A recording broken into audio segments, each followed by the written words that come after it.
নমস্কার বন্ধুরা। এক রাজ্যে খিদে, পিপাসা আর ঘুম এবং আশা নামে 4 বোন বাস করত। একদিন 4 বোনের মধ্যে খুব ঝামেলা শুরু হয়, তর্কাতর্কি হয়।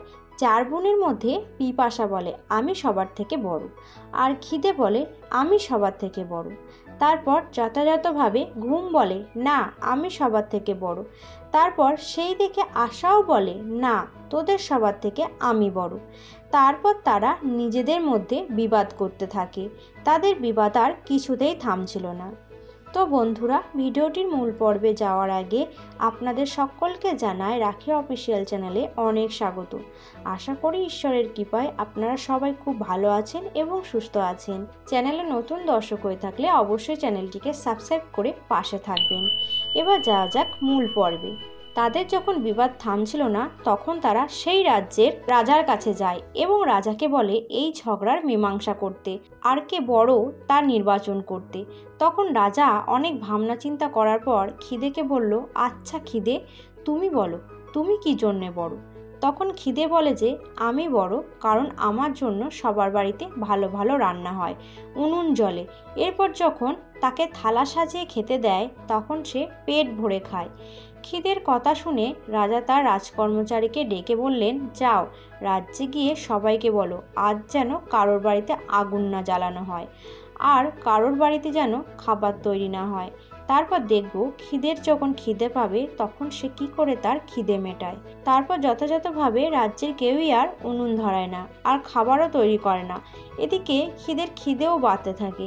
রাত শেষে আবার দিনের নতুন আলো পরিস্ফুটিত হয়। তখন খিদে আর থাকতে না পেরে রাতের বাসি খাবার খেয়ে নেয়। এই দেখে পিপাসা রাজার কাছে সমস্ত কথা জানাতে গেল এবং রাজার কাছে সমস্ত ঘটনা বলার পর বলল, খিদে হেরে গেছে, তাই পিপাসা এখন সবার থেকে বড়।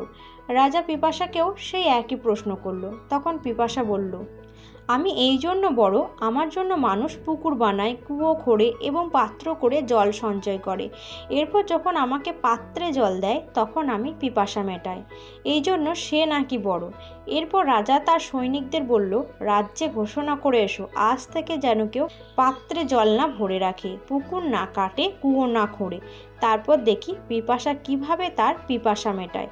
তারপর রাত পেরিয়ে দিন হয়ে গেল। তখন পিপাসার খুব পিপাসা পেল আর সে থাকতে না পেরে মাটি খুঁড়ে জল পান করে নিল। এইসব থেকে ঘুম আর থাকতে না পেরে রাজা মহাশয়ের কাছে সব বলে দিল। তারপর সেও সেই একই কথা বলল। তখন রাজা তাকে একই প্রশ্ন করল।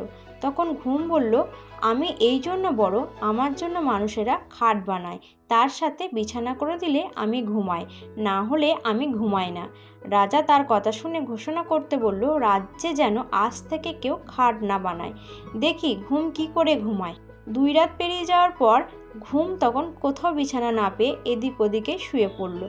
তখন আশা সব দেখে মনে মনে হাসছিল। তখন সে রাজার কাছে গিয়ে সব কথা বলল আর সে বলল সে নাকি তাহলে সবার থেকে বড়। রাজা তাকে বলল, কিভাবে? তখন সে বলল, রাজামশাই, আমার জন্য মানুষ কর্ম করে, চাকরি করে, ব্যবসা করে, খাটাখাটনি করে, কিন্তু মানুষ তার আশার আলোকে নিভতে দেয় না। এইসব শুনে রাজা তার সৈনিকদের আবার আদেশ দিলেন, যাও রাজ্যে গিয়ে বলে এসো আজ থেকে যেন কেউ পরিশ্রম না করে, কেউ যেন তার আশার প্রদীপ না জ্বালায়। তারপর দেখি আশার আশা জাগলে কি করে। তারপর সারা রাত পেরিয়ে দিন হলো। তখন আশার আশা জাগলো আর সে এদিক ওদিক গিয়ে দেখলো কোথাও কেউ নেই। তারপর সে বহু খোঁজার পর একজন কুমোর প্রদীপের আলোতে তার কর্ম করছেন, তার কাজ করে যাচ্ছে। তখন আশা তার বাড়িতে থেকে গেল। আস্তে আস্তে কুমোরের অনেক সম্পদ হয়ে গেল আর তার দিন ভালোই যেতে লাগলো। বন্ধুরা, যেভাবে কুমোরের আশা পূর্ণ হলো সেভাবে সবার আশা পূর্ণ হোক। আর বন্ধুরা, এই থেকে আমরা যা শিখলাম তা হলো জীবনে সব কিছুরই দরকার, ঘুম, খিদে, পিপাসা, আশা। তবে আশার প্রদীপ যদি জীবনে জ্বালানো হয় তাহলে সব কিছুই করা যায়। তো বন্ধুরা, ভিডিওটি এই পর্যন্তই। ভালো লাগলে লাইক করুন, সাবস্ক্রাইব করে পাশে থাকবেন আর কমেন্ট বক্সে অবশ্যই লিখুন জয় শ্রীকৃষ্ণ।